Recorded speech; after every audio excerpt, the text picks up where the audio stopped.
have the great honor of introducing a couple of people. First, I'll introduce Miriam Bendat, who Miriam Bendat is one of those that you can liken to a mental health NAACP. Okay? He's the guy that goes around and picks the jurisdictions to sue insurance companies for denying treatment. And the movement that we're about is not only to try to end the bigotry and the attitudinal barriers, but end the legal discrimination. And in fact, if we end the legal discrimination, guess what? And this becomes more the normal part of healthcare. There might not be the same stigma that there is today if we just treat it like all other illnesses. And I'm going to have Miriam introduce Sylvia and Emily for you as those are his clients. Thank you so much for that, Patrick. We're honored. So I was told that I should sit there. There you go. This is just what I was told. Okay. So thank you for having me, and obviously I would like to introduce two of our additional guests who are going to be speaking with us in this little panel. The first person would be Sylvia Tawes and her daughter, Emily Davis. Sylvia and Emily are coming in from Colorado. And they are both family members of an adult child who suffers from schizoaffective disorder. And they're going to talk with us about their experiences in getting access to care through their insurer and the impediments that they've confronted. And we're going to tie in a discussion of the Federal Mental Health Parity Act that we would not have but for this wonderful man sitting on that chair over there. I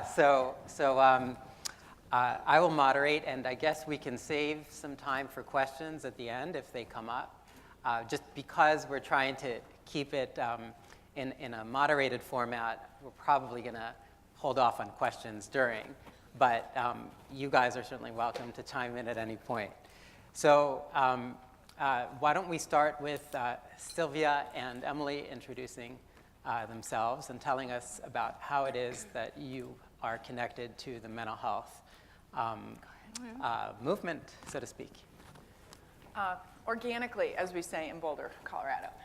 We're connected to mental health awareness. So my son, my youngest child, and Emily's brother, who's now 22, has suffered from schizoaffective disorder, anxiety disorder, and I could go on, abusing alcohol, abusing cannabis since 2012. And I realized today when we were talking that I keep thinking it's just been a 5-year journey. And did the math, and there's actually one more year, so it's been a 6-year journey. But he's not the only reason why we're here today on this stage. My dear brother has schizoaffective disorder, has 10 years of sobriety, and is no longer living on the street after 22 years of being homeless. My sister tried to commit suicide 2 years ago after not being diagnosed with bipolar disorder. My mother was a Psych Tech 2 nurse, so it's this same irony that it was all around us, but we just weren't talking about it. So about 5.5 years ago, after my son's first really significant psychotic break, landing in hospital, eventually landing in jail, and eventually landing in isolation in the equivalent of our juvenile prison in Colorado, I decided that in every single conversation, I would be transparent. In fact, I would almost be celebratory of our truths and our facts as a family. And that has brought forth such candor and openness and ability for others in our community, whether it's our neighborhood and the dinner table, or it's the industry that I work in, which is, of course, natural and organic food. And what happens is sometimes 2 years later, someone at a trade show will say, you know what, I never told anybody, but my son has this thing. Can I tell you about it? So we're missing all these connections because of the suffrage of quietude and shame. And shame is this terrible tonic that we must no longer pour. Thank you so much for that. And shame is really something that we know can be exploited in vulnerable persons. And when the institutions that we look to for support actually end up exploiting our shame or our stigma or our helplessness or fear, we're in an even worse position. So we're going to talk a little bit about that. Emily, can you please share with us how you got into this particular area that we're talking about today? Yes, so my name is Emily, and I was interested in mental health before my family was personally affected, and I was a teacher, or becoming a teacher, when my brother first had his psychotic break and was in and out of hospitals, in and out of jails, and I just remember thinking that it didn't feel fair, it didn't feel like due process was happening, and didn't know as a family member what we could do. So we went on this journey for the last 6 years, trying everything that we could to support our brother and battling with the different residential treatment facilities that he was in and with the insurance companies. And I just kept landing at this system is broken, and what is there to do about it?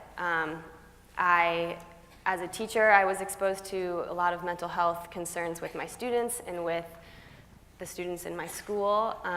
And through this process, I've transitioned into psychology now, and I'm a first-year PhD student in school psychology, so hoping to do what I can to help support our youth and especially my brother. So. Thank you.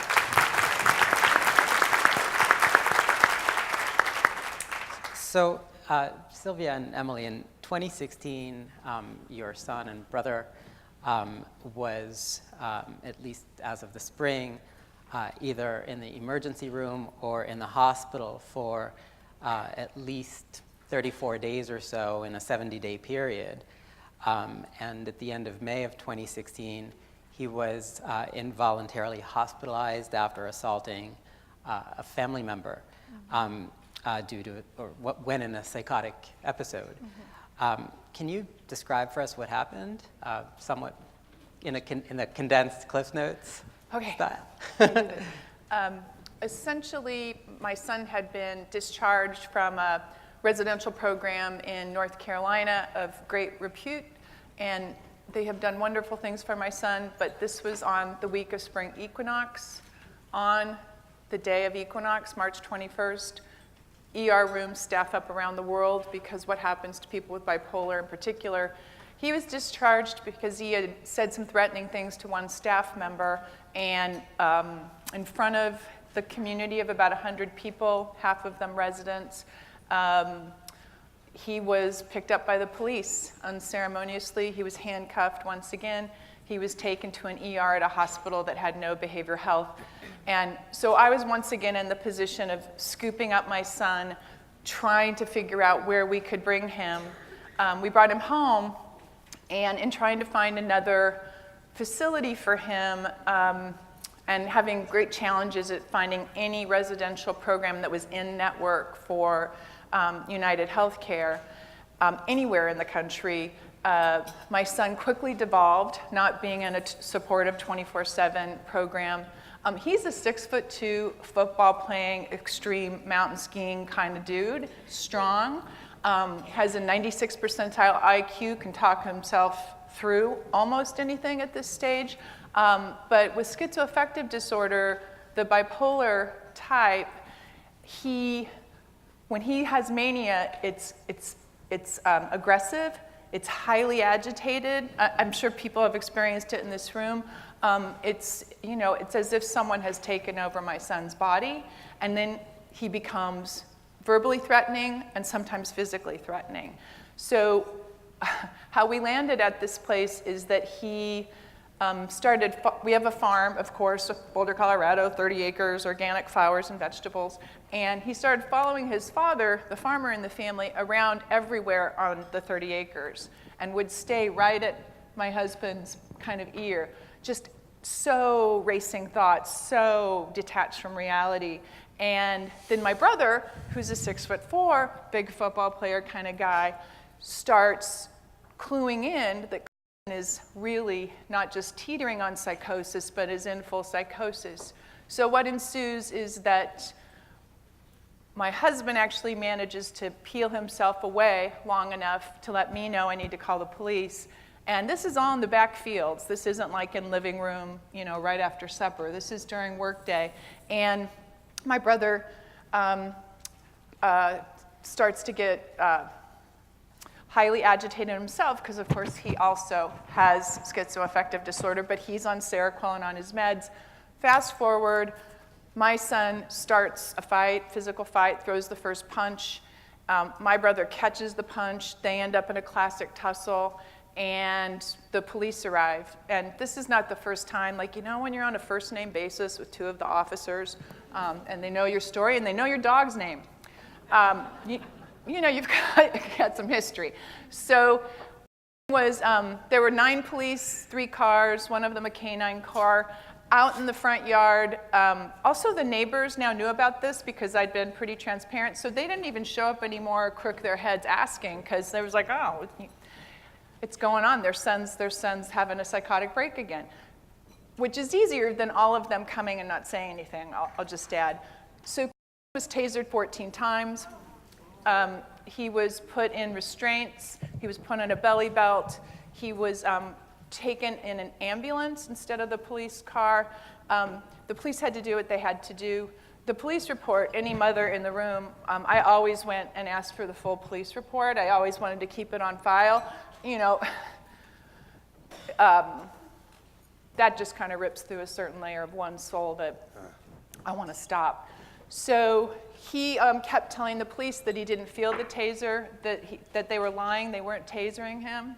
He literally was detached from his body. And we were desperate to find a facility, which is when I was able to convince, after a lot of screaming, a lot of threatening, a lot of drama, and a lot of fancy terms that I had learned, like, hey, in Colorado, we treat this illness as an organic brain disorder. You must cover this. But I finally found a facility that was willing to take our son. And so you assumed that you had insurance that would cover his medically necessary care, right? Yes, I did. And we actually had a platinum level plan for 23 years with United Healthcare. Platinum, not bronze, dusty, and unusable. Platinum. So with this platinum medallion, so to speak, yeah. You then contacted your insurer and asked for step-down services in a residential program within the network? My son landed in our community hospital, and he actually was there 3 weeks. He was so decompensated.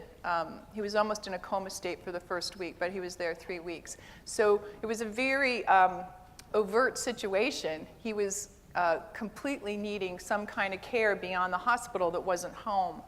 And that's where I had so many challenges. Just even finding a facility. They told me, oh, there's this Cleo Wallace facility. It's just 11 miles down the road. And I said, yes, went there. He went there when he was 15, and it's for adolescents. You should on your website for adults. I called and double-checked. It's still for adolescents. They told me of a facility in Colorado Springs. I said, yes, that's for veterans, mostly with PTSD. They won't accept my son. They said, no, well, called. This just happened again and again. 5 facilities in all of the United States, and they either didn't have beds, or because of his violent behavior, he needed 3 months of behaving before they would consider taking him in. And I finally said, I started getting snarky. I was pissed off. Finally saying, you're going to take people with schizophrenia, thank you, but they must be polite and mannerly. So That's a little ironic, to say the least, right? You asked your insurer to make what's called an accommodation or to give you a single case agreement so that you can take your son to an out-of-network facility outside the state that was willing to admit him. Is that right? I did, and I was actually coached by an admissions person as to what a single case agreement was so that I could use the proper terms.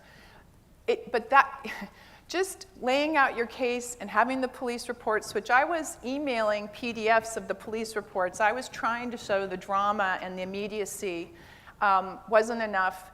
I had to explain to them that in their entire national network of in-network residential treatment programs, that there were only 5, and then I went down the list of all the reasons why they wouldn't accept our son.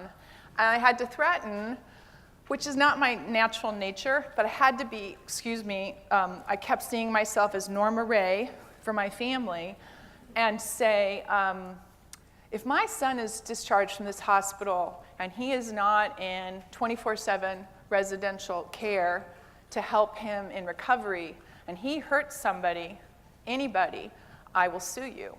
I will sue you until the cows come home. So you had to get tough, and while you were advocating for this agreement with an out-of-network facility, because apparently you couldn't locate anything within the network, your insurer, United, spoke with a hospital where your son was and agreed that it was medically necessary for your son to be stepped down to residential treatment, but told the hospital, quote, UBH does not support long-term treatment on any plan, and this needs to be information that this family is aware of. Now, Patrick, the federal parity law that you co-authored, it forbids health plans from applying annual limits on mental health or substance use disorder benefits that aren't comparably applied to medical and surgical care. That means that insurers can't simply try to get around the law by applying, quote, long-term treatment, end quote, exclusions if they cover 365 days a year of medical surgical care. Long-term treatment is not a number, though, right? So the federal law, first of all, eliminates what were higher copays, higher deductibles, higher premiums, and like you said, Miriam, lower lifetime caps. But what it really does that we need to enforce, because a lot of the financial limitations are addressed, is deal with what they call the non-quantitative treatment limits. And those are the medical management practices, where they come up with their own set of criteria on what constitutes medical necessity by United, not by the medical community, not by the experts who know about these illnesses and know what the proper course of treatment is. No, they're adopting their own insurance set of criteria. And they get away with it. They get away with it. And so under the federal law, it says whether you're in-network, inpatient in-network, or outpatient in-network, or inpatient out-of-network, or outpatient out-of-network, or you need pharmacy or ER benefits, if person is provided that care in any one of those 6 buckets for stroke, cardiovascular disease, heart attack, diabetes, cancer, as was mentioned, on all of those levels of both the primary care level, secondary, and tertiary level of care, that spectrum would be covered as it would any other medical or surgical condition. And that no one ought to be subject to any more onerous medical management practices and exclusions, like you're talking about, Miriam, than they would face if they had some other medical or surgical condition. So this is clearly an example of a blatant parity violation. But moreover, it's just an incredible, crass denial in light of what we know. But you know what? It plays upon the stigma where they feel they can get away with it, because they know in 99% of the cases, they're not dealing with a Sylvia. They're not dealing with someone who's going to keep coming after them. They know after they grind you down enough, you're going to give up and go home and pay out of pocket if you can. Or for many families, they take out a second mortgage, and then they're in hock or they liquidate their lifetime savings. So, I mean, this is a serious, serious issue. And, I'm glad that they have someone on this who knows about the law like you do.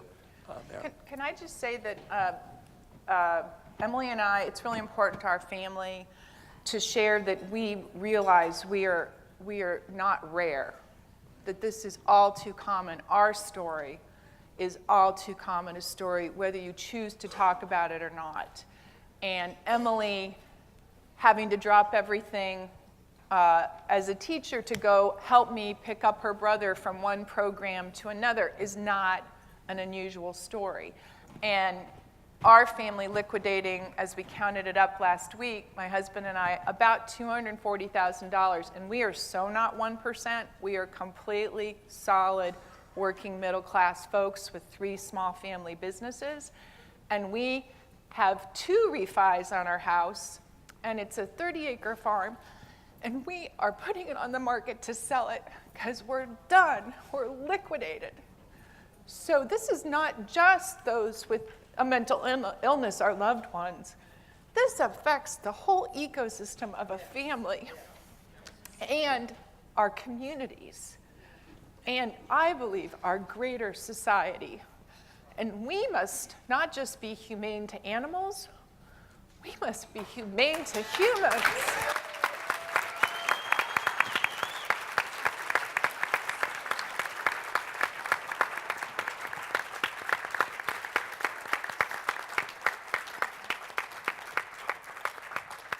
So it sounds like there's something inherently inhumane about saying we're going to cover your medically necessary care as long as it's not for the long haul. Right. And last I checked, most mental illnesses and substance use disorders, they're chronic, right? Yep. So if you're saying we're only going to cover stuff in the short haul, you're kind of saying from crisis to crisis. You're not really investing in recovery, right? Okay. I mean, I just don't think you get diagnosed with leukemia and then you're told, wait 1 week while we have a committee of our doctors and medical staffers review it. And then, oh, by the way, when you show up to get care from medical professionals for leukemia, oh, you know what, we changed our decision and we can't accept you yet. And we don't know when we'll accept you to actually have medical care for leukemia. And people with leukemia also aren't made fun of and called, oh, you're so leukemiac.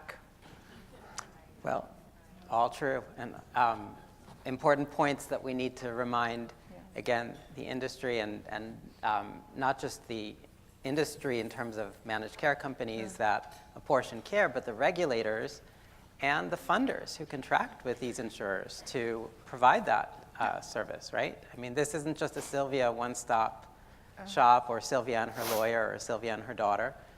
We rely on regulators. We rely on governments. We rely on the enforcement arm of this country to finally put some teeth behind what Patrick worked his butt off to get us. And you're providing us with a great example here. So United, in their case, told them to go find a Medicaid plan for them.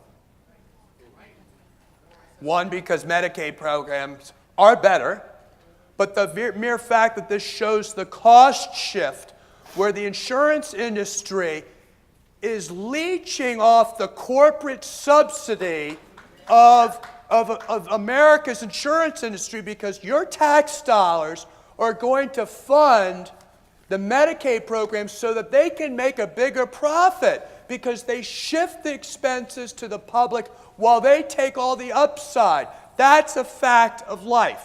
And if we don't make and enforce parity, we ought to go to all of our friends in government saying, what are you for giving people more profit that already have it in the form of your constituents subsidizing their profit? Because otherwise they make us feel like we're the guilty ones, that somehow, we're asking for something that we shouldn't get.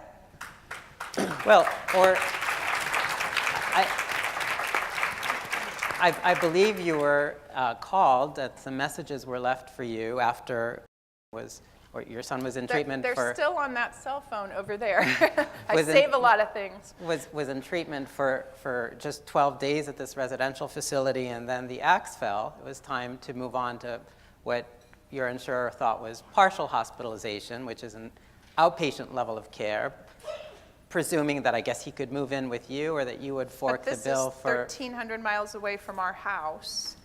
Yeah. And every time I kept saying, it's not like I can just get in a car and go pick up my son and take him to anywhere.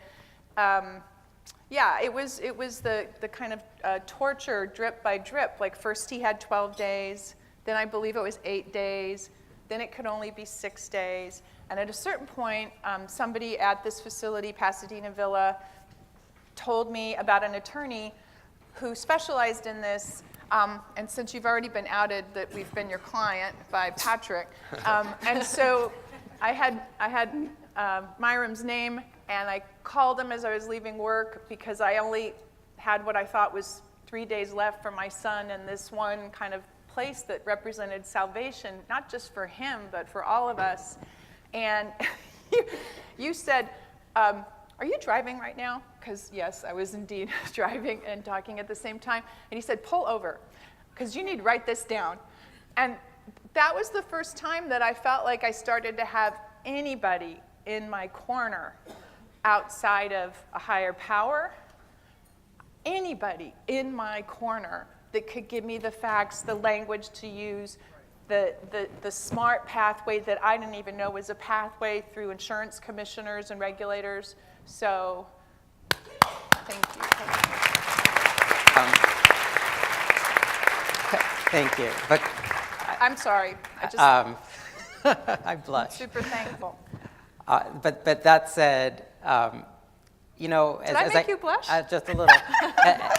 As I heard you describe what you went through, it occurred to me, but really there should be no need for that. I mean, isn't the whole point that this should be seamless, that you shouldn't have to haggle for medically necessary treatment? Nobody should. That you shouldn't be encouraged to switch to a Medicaid plan if you really want long-term residential treatment, that you shouldn't be told that you should have partial hospitalization when the managed care company doesn't even locate such a facility for you, right? Did that not occur too? No, it was just kind of, it kept feeling like they were about to push my son off the ship, and therefore our whole family off the ship again. And there was no rescue anything. There was no life preserver, there was no raft. It was up to us, kind of solo, to do that. I also think there's this crazy reality that there's all kinds of privatized care that won't take insurance. How many in the room have gone that route? Yeah, so for a mere $19,500 a month, $42,000 a month was the highest estimate I ever received. You know, you too can get quality care, and that is wrong. That is the opposite of civil rights. That's a complete civil shame. And this is about everybody. I work full time, and I'm proud of that, but I was able to miss entire days from my office. I had 7 employees, and I was able to tell them, here's the latest that's happened with my son. Don't depend on me, because I have to go fly here for 3 days. I ran up so much travel and transportation on my credit cards. You know, when you're in that state of desperation, those insurance companies prey on that fear. United completely took advantage. My husband was no longer allowed to be on any of the calls because he's a New Yorker, and he just threw F-bombs, and he just got so upset. And how could you do that? And I guess he's like blacklisted for United as like, do not talk to Lyle, because Emily's dad was dramatic and infuriated. Well, I guess that makes you the calm one in the family. Emily is. Well, I don't know how it happened, but thank goodness. I think we're pretty much at the close of our time here, I don't know if there are any final words. Or I just say, I think we're all very grateful to you guys for sharing and being so willing to articulate something that's so difficult for most families to talk about. And then moreover, to show that we can fight back, and that while it's still difficult, we could set up the kinds of ways that families in the future can fight back. And they'll be able to fight back a lot better because folks like you were out there breaking down those barriers on their behalf. So thank you for being real champions for us. And last remark, too, we definitely rely on, I mean, here we are, and it's a meeting of the minds from Los Angeles County, and we rely on the audience members and on the regulators, on the government and political forces to also step in. Don't leave individuals to battle giant entities on their own. Do what you can. At this point, we have a lot that's already been brought into play for us, and we need you guys to push things over the edge. Thanks. Thank you.